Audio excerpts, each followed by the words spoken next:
Price allot. தேவனுடைய நாமம் மகிமைப்படுவதாக. நாட்களை விசேஷித்துக் கொள்ளுகிறவர்கள் கர்த்தருக்கென்று விசேஷித்துக் கொள்ளுகிறார்கள். தேவன் நமக்கு கொடுத்த இந்த நாளுக்காக அவருக்கு நாம் நன்றி செலுத்த கடமைப்பட்டு இருக்கிறோம். இந்த நாளிலே எல்லாம் கிறிஸ்மஸை கொண்டாடி கொண்டு இருக்கிறார்கள். இந்த நாளிலே ஒரு செய்தியை உங்கள் மத்தியில் கொடுப்பதற்கு நான் பாரப்படுகிறேன். லூக்கா 19வது அதிகாரம் 10ஆம் வசனம். இழந்து போனதை தேடவும் ரட்சிக்கவுமே மனுஷகுமாரன் வந்திருக்கிறார். மீண்டுமாக வாசிக்கிறேன். இழந்து போனதை தேடவும் ரட்சிக்கவுமே மனுஷகுமாரன் வந்திருக்கிறார். இந்த வார்த்தையை கேட்டுக்கொண்டு இருக்கிறவர்களே, ஆண்டவராகிய இயேசு கிறிஸ்து இழந்து போனவைகளை, இழந்து போன தம்முடைய ஜனத்தை மீட்கும்படியாய் அவர் வந்திருக்கிறார். அநேகர் இந்த கிறிஸ்மஸ் நாளிலே வேறு விதமாய் சிந்தித்து கொண்டு இருக்கிறார்கள். லூக்கா 19:10 சொல்லுகிறது, மனுஷகுமாரன் வந்திருக்கிறார். 2000 ஆண்டுகளுக்கு முன்பதாக அவர் மனிதனாய் வந்தார். இனிமேல் அவர் மகிமையின் ராஜாவாக வரப்போகிறார். வசனம் சொல்லுகிறது, மனுஷகுமாரன் வந்திருக்கிறார். அவர் நித்திய ஜீவனை கொடுக்கும்படியாக அவர் இந்த உலகத்திலே வந்து ராஜ்யத்தின் சுவிசேஷத்தை அவர் அறிவித்தார். இந்த வார்த்தையை கேட்டுக்கொண்டு இருக்கிற தேவஜனமே, அநேகர் சொல்லுகிறார்கள், ஆண்டவராகிய இயேசு அற்புதங்களை செய்ய வந்தார். அற்புதங்களை விட அற்புதர் தான் பெரியவர். பிரைஸ் அல்லாஹ். மறுபடியும் சொல்லுகிறேன், அற்புதங்கள் வழியாக பரலோகம் போக முடியாது. அற்புதத்தை செய்கிற இயேசு கிறிஸ்துவின் வழியாக தான் பரலோகத்துக்கு போகக்கூடிய வழி. இயேசு சொல்லுகிறார், நானே வழியும் சத்தியமும் ஜீவனுமாய் இருக்கிறேன். அருமையான கர்த்தருடைய பிள்ளைகளே, லூக்கா 19:10 சொல்லுகிறது, மனுஷகுமாரன் வந்திருக்கிறார். இன்னொரு வார்த்தையை நான் உங்களுக்கு வாசிக்கிறேன். கொலோசியர் 1 அதிகாரத்திலிருந்து ஒரு சத்தியத்தை உங்களுக்கு நான் நான் பாரப்படுகிறேன். கொலோசியர் 1 அதிகாரம் 12ஆம் வசனம். ஒளியில் உள்ள பரிசுத்தவான்களுடைய சுதந்திரத்தில் பங்கடைவதற்கு நம்மை தகுதி உள்ளவராக்கினவரும், ஆண்டவராகிய இயேசு கிறிஸ்து நமக்குள் வரும்பொழுது தகுதியில்லாத நம்மை தகுதிப்படுத்துகிறார். அவர் நம்முடைய வாழ்க்கையில் வரும்பொழுது தலைகீழாக இருக்கிற வாழ்க்கை நேராக மாறும். 12ஆம் வசனம் தெளிவாக சொல்கிறது, தகுதி உள்ளவர்களாக்கினார். ஆதியிலே தேவன் வானத்தையும் பூமியும் சிருஷ்டித்தார் என்று வாசிக்கிறோம்.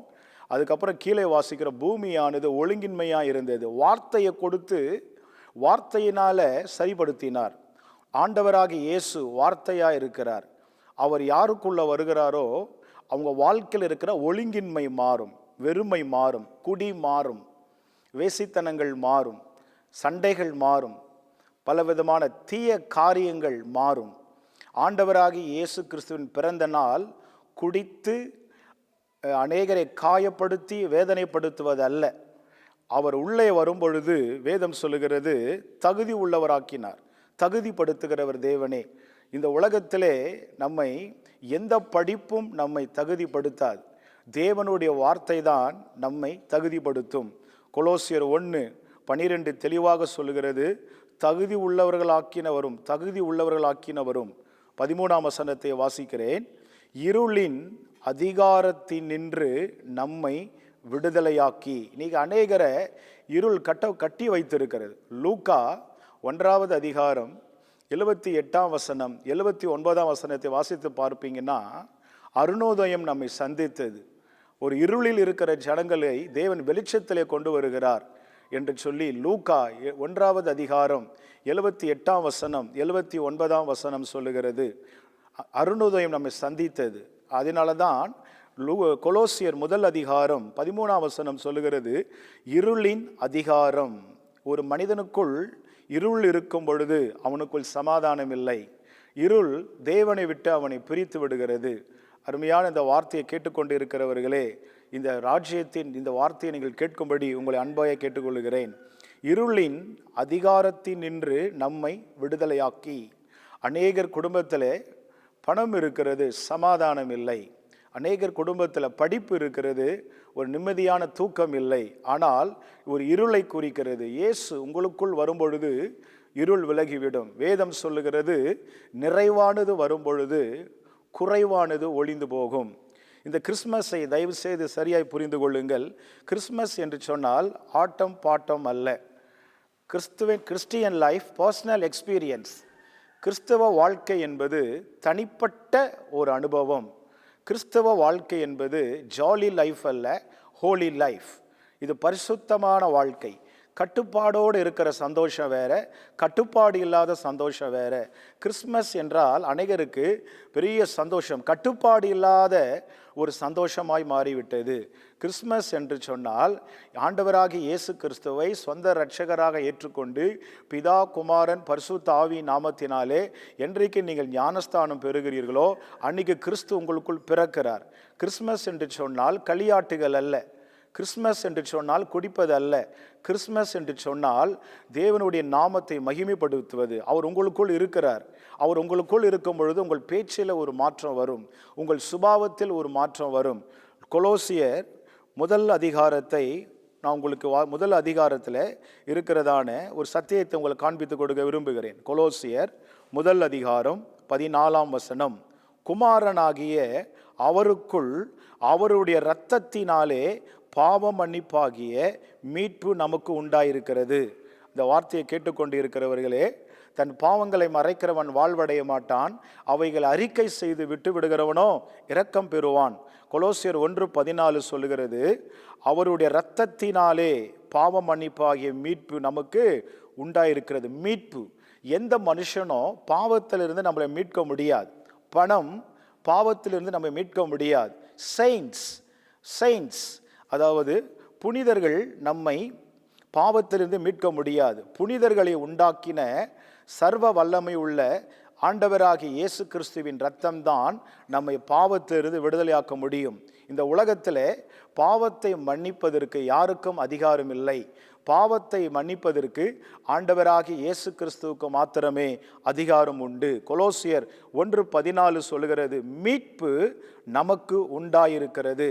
அருமையானவர்களே, உங்களுக்குள் சமாதானம் இல்லை என்று சொன்னால், அநேக சம்பாதிக்கிறேன், நிறைய படித்திருக்கிறேன், எனக்குள்ள சமாதானம் இல்லை. இன்னைக்கு நான் அறிவிக்கிற ஆண்டவராக இயேசு கிறிஸ்து உங்களுக்குள் வருவாரானால், உங்களுக்குள் இருப்பாரானால், உங்கள் வாழ்க்கையை பாழாக்கி கொண்டிருக்கிற, உங்கள் வாழ்க்கையை கெடுத்து கொண்டிருக்கிற எல்லா இருளை அவரால் மாற்ற முடியும். ஏனென்று சொன்னால் அவர் சர்வ வல்லமை உள்ள தேவன்.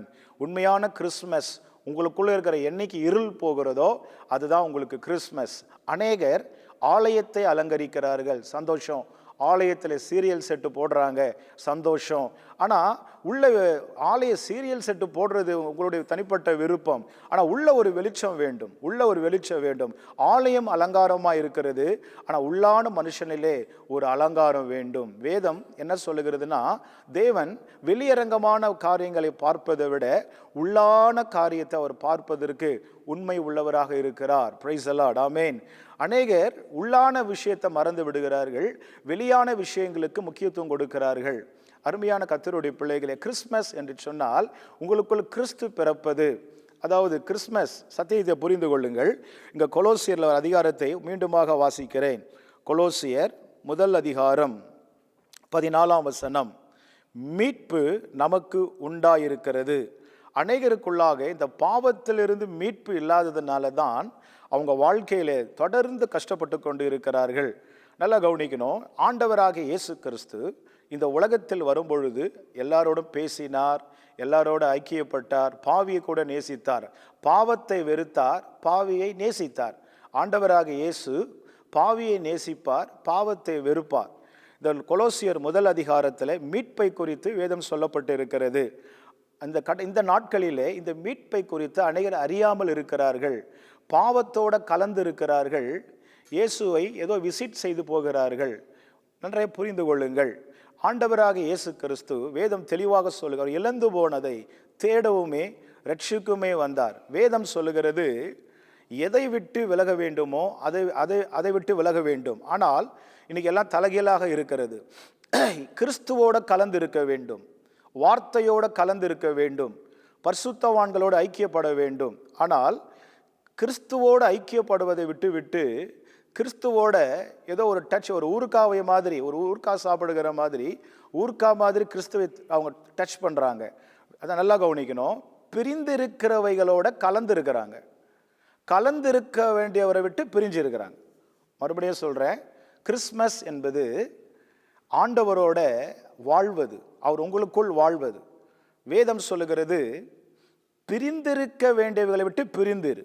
ஆனால் இன்னைக்கு உலகம் பிரிந்திருக்க வேண்டியவைகளோடு கலந்திருக்கிறது, கலந்திருக்க வேண்டிய இயேசுவோட தூரம் நிற்கிறது. அப்போ என்றைக்கு வாழ்க்கையில் கலப்படம் வருகிறதோ அன்னைக்கு பலப்பட முடியாது. நீங்கள் வாழ்க்கையில் பலப்பட வேண்டுமானால் இயேசுவோட கலந்துருங்க, இயேசுவோட ஐக்கியப்படுங்க. கொலோசியர் 1:16 16. ஏனென்றால் அவருக்குள் சகலமும் சிருஷ்டிக்கப்பட்டது, பரலோகத்தில் உள்ளவைகளும் பூலோகத்தில் உள்ளவைகளுமாகிய காணப்படுகிறவைகளும் காணப்படாதவைகளுமான சகல வஸ்துக்களும், சிங்காசனங்களானாலும் கர்த்தத்துவங்களானாலும் துரைத்தனங்களானாலும் அதிகாரங்களானாலும் சகலமும் அவரை கொண்டும் அவருக்கென்றும் சிருஷ்டிக்கப்பட்டது.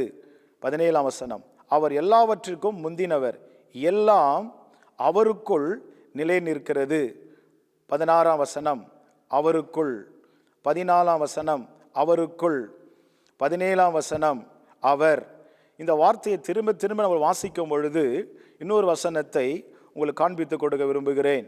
20 அவர் சிலுவையில் சிந்தின இரத்தத்தினாலே சமாதானத்தை உண்டாக்கி பூலோகத்தில் உள்ளவைகள் பரலோகத்தில் உள்ளவைகள் யாவையும் அவர் மூலமாய் தமக்கு ஒப்புரவாக்கி கொள்ளவும் அவருக்கு பிரியமாயிற்று.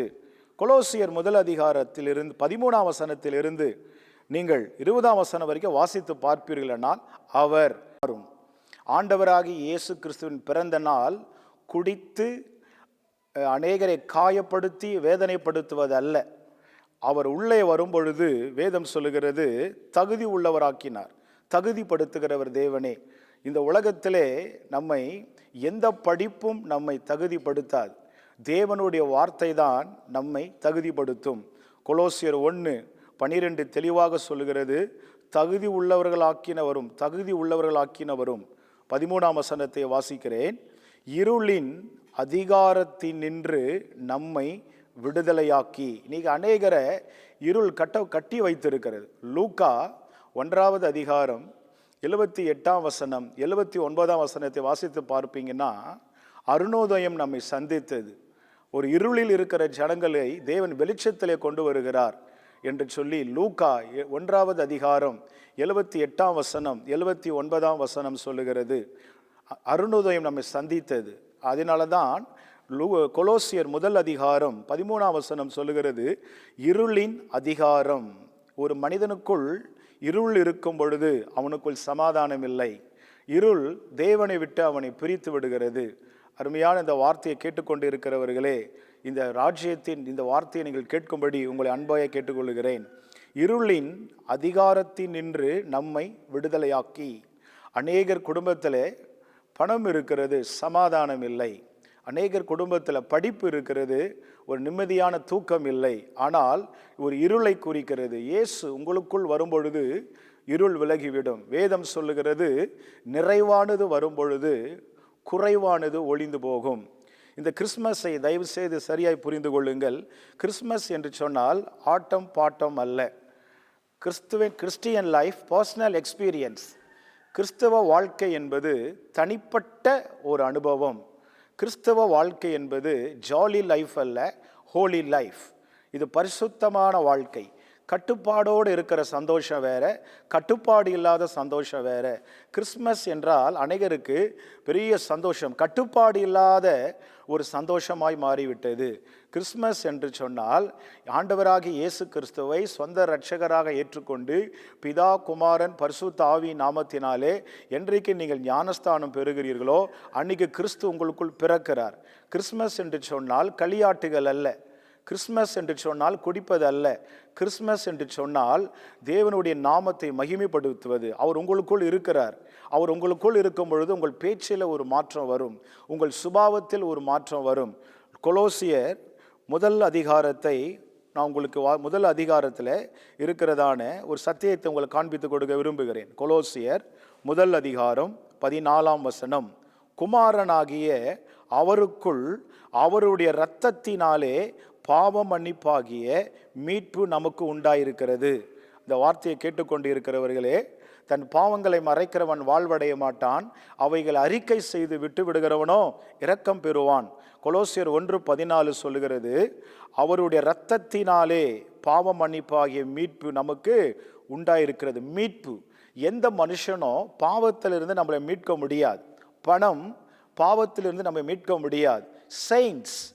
செயின்ட்ஸ் அதாவது புனிதர்கள் நம்மை பாவத்திலிருந்து மீட்க முடியாது. புனிதர்களை உண்டாக்கின சர்வ வல்லமை உள்ள ஆண்டவராகிய இயேசு கிறிஸ்துவின் இரத்தம்தான் நம்மை பாவத்திலிருந்து விடுதலையாக்க முடியும். இந்த உலகத்தில் பாவத்தை மன்னிப்பதற்கு யாருக்கும் அதிகாரம் இல்லை. பாவத்தை மன்னிப்பதற்கு ஆண்டவராகிய இயேசு கிறிஸ்துவுக்கு மாத்திரமே அதிகாரம் உண்டு. கொலோசியர் 1:14 சொல்லுகிறது, மீட்பு நமக்கு உண்டாயிருக்கிறது. அருமையானவர்களே, உங்களுக்குள் சமாதானம் இல்லை என்று சொன்னால், அநேக சம்பாதிக்கிறேன், நிறைய படித்திருக்கிறேன், எனக்குள்ள சமாதானம் இல்லை. இன்னைக்கு நான் அறிவிக்கிற ஆண்டவராக இயேசு கிறிஸ்து உங்களுக்குள் வருவாரானால், உங்களுக்குள் இருப்பாரானால், உங்கள் வாழ்க்கையை பாழாக்கி கொண்டிருக்கிற, உங்கள் வாழ்க்கையை கெடுத்து கொண்டிருக்கிற எல்லா இருளை அவரால் மாற்ற முடியும். ஏனென்று சொன்னால், அவர் சர்வ வல்லமை உள்ள தேவன். உண்மையான கிறிஸ்மஸ் உங்களுக்குள்ள இருக்கிற என்னைக்கு இருள் போகிறதோ அதுதான் உங்களுக்கு கிறிஸ்மஸ். அநேகர் ஆலயத்தை அலங்கரிக்கிறார்கள், சந்தோஷம். ஆலயத்தில் சீரியல் செட்டு போடுறாங்க, சந்தோஷம். ஆனால் உள்ள ஆலய சீரியல் செட்டு போடுறது உங்களுடைய தனிப்பட்ட விருப்பம். ஆனால் உள்ள ஒரு வெளிச்சம் வேண்டும். ஆலயம் அலங்காரமாக இருக்கிறது, ஆனால் உள்ளான மனுஷனிலே ஒரு அலங்காரம் வேண்டும். வேதம் என்ன சொல்லுகிறதுனா, தேவன் வெளியரங்கமான காரியங்களை பார்ப்பதை விட உள்ளான காரியத்தை அவர் பார்ப்பதற்கு உண்மை உள்ளவராக இருக்கிறார். Praise the Lord. ஆமென். அநேகர் உள்ளான விஷயத்தை மறந்து விடுகிறார்கள், வெளியான விஷயங்களுக்கு முக்கியத்துவம் கொடுக்கிறார்கள். அருமையான கர்த்தருடைய பிள்ளைகளே, கிறிஸ்மஸ் என்று சொன்னால் உங்களுக்குள் கிறிஸ்து பிறப்பது. அதாவது கிறிஸ்மஸ் சத்தியத்தை புரிந்து கொள்ளுங்கள். இங்கே கொலோசியர் அதிகாரத்தை மீண்டுமாக வாசிக்கிறேன். கொலோசியர் 1:14 மீட்பு நமக்கு உண்டாயிருக்கிறது. அநேகருக்குள்ளாக இந்த பாவத்திலிருந்து மீட்பு இல்லாததுனால தான் அவங்க வாழ்க்கையில தொடர்ந்து கஷ்டப்பட்டு கொண்டு இருக்கிறார்கள். நல்லா கவனிக்கணும். ஆண்டவராகிய இயேசு கிறிஸ்து இந்த உலகத்தில் வரும்பொழுது எல்லாரோடும் பேசினார், எல்லாரோட ஐக்கியப்பட்டார், பாவியை கூட நேசித்தார். பாவத்தை வெறுத்தார், பாவியை நேசித்தார். ஆண்டவராகிய இயேசு பாவியை நேசிப்பார், பாவத்தை வெறுப்பார். இந்த கொலோசியர் 1 மீட்பை குறித்து வேதம் சொல்லப்பட்டு இருக்கிறது. இந்த நாட்களிலே இந்த மீட்பை குறித்து அநேகர் அறியாமல் இருக்கிறார்கள், பாவத்தோட கலந்து இருக்கிறார்கள், இயேசுவை ஏதோ விசிட் செய்து போகிறார்கள். நன்றாக புரிந்து கொள்ளுங்கள். ஆண்டவராக இயேசு கிறிஸ்து வேதம் தெளிவாக சொல்லுகிறார், இழந்து போனதை தேடவுமே ரட்சிக்குமே வந்தார். வேதம் சொல்லுகிறது, எதை விட்டு விலக வேண்டுமோ அதை விட்டு விலக வேண்டும். ஆனால் இன்னைக்கு எல்லாம் தலைகீழாக இருக்கிறது. கிறிஸ்துவோட கலந்து இருக்க வேண்டும், வார்த்தையோட கலந்து இருக்க வேண்டும், பரிசுத்தவான்களோடு ஐக்கியப்பட வேண்டும். ஆனால் கிறிஸ்துவோடு ஐக்கியப்படுவதை விட்டு கிறிஸ்துவோட ஏதோ ஒரு டச், ஒரு ஊர்காவை மாதிரி, ஒரு ஊர்கா சாப்பிடுகிற மாதிரி, ஊர்கா மாதிரி கிறிஸ்துவை அவங்க டச் பண்ணுறாங்க. அதை நல்லா கவனிக்கணும். பிரிந்திருக்கிறவைகளோட கலந்துருக்கிறாங்க, கலந்திருக்க வேண்டியவரை விட்டு பிரிஞ்சு இருக்கிறாங்க. மறுபடியும் சொல்கிறேன், கிறிஸ்மஸ் என்பது ஆண்டவரோட வாழ்வது, அவர் உங்களுக்குள் வாழ்வது. வேதம் சொல்லுகிறது, பிரிந்திருக்க வேண்டியவைகளை விட்டு பிரிந்திரு. ஆனால் இன்னைக்கு உலகம் பிரிந்திருக்க வேண்டியவைகளோடு கலந்திருக்கிறது, கலந்திருக்க வேண்டிய இயேசுவோட தூரம் நிற்கிறது. அப்போ என்றைக்கு வாழ்க்கையில் கலப்படம் வருகிறதோ அன்னைக்கு பலப்பட முடியாது. நீங்கள் வாழ்க்கையில் பலப்பட வேண்டுமானால் இயேசுவோட கலந்துருங்க, இயேசுவோட ஐக்கியப்படுங்க. கொலோசியர் 1:16 ஏனென்றால் அவருக்குள் சகலமும் சிருஷ்டிக்கப்பட்டது, பரலோகத்தில் உள்ளவைகளும் பூலோகத்தில் உள்ளவைகளுமாகிய காணப்படுகிறவைகளும் காணப்படாதவைகளுமான சகல வஸ்துக்களும், சிங்காசனங்களானாலும் கர்த்தத்துவங்களானாலும் துரைத்தனங்களானாலும் அதிகாரங்களானாலும் சகலமும் அவரை கொண்டும் அவருக்கென்றும் சிருஷ்டிக்கப்பட்டது. 17 அவர் எல்லாவற்றிற்கும் முந்தினவர், எல்லாம் அவருக்குள் நிலை நிற்கிறது. 16 அவருக்குள். 14ஆம் வசனம் அவருக்குள், 17ஆம் வசனம் அவர். இந்த வார்த்தையை திரும்ப திரும்ப நம்ம வாசிக்கும் பொழுது இன்னொரு வசனத்தை உங்களுக்கு காண்பித்து கொடுக்க விரும்புகிறேன். 20ஆம் வசனம் அவர் சிலுவையில் சிந்தின இரத்தத்தினாலே சமாதானத்தை உண்டாக்கி பூலோகத்தில் உள்ளவைகள் பரலோகத்தில் உள்ளவைகள் யாவையும் அவர் மூலமாய் தமக்கு ஒப்புரவாக்கி கொள்ளவும் அவருக்கு பிரியமாயிற்று. கொலோசியர் 1 அதிகாரத்திலிருந்து 13ஆம் வசனத்திலிருந்து நீங்கள் 20ஆம் வசனம் வரைக்கும் வாசித்து பார்ப்பீர்கள் என்றால் அவர்